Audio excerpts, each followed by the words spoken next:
خب بریم. خب آقا سامیار این فیلم رو شما در هفته میبینی؟ خب تمرین میکنیم.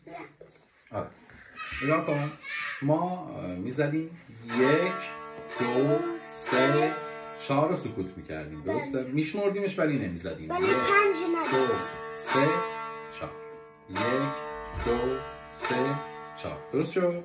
خب بعد قرار شد که بیایم پرده ها رو بگیریم. پرده 1 پرده 2 و پرده 3. پشت پرده باید بگیریم دقیقاً.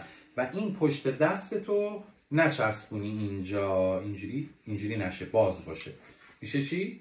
میشه 1 2 3 روی پرده 1. حالا پرده 2 1 2 3 پرده 3 1 2 الان رو سومی هم اینجا 3 4 دوباره 1 2 3 میام رو 1 2 3 و باز. درست شد؟ خب حالا شما بزن. خب من دوربین میرم ور که خودتو ببینی. بذار. اوکی. خب بریم. 1 2 3 4 2 حالا آفرین 3 2 1.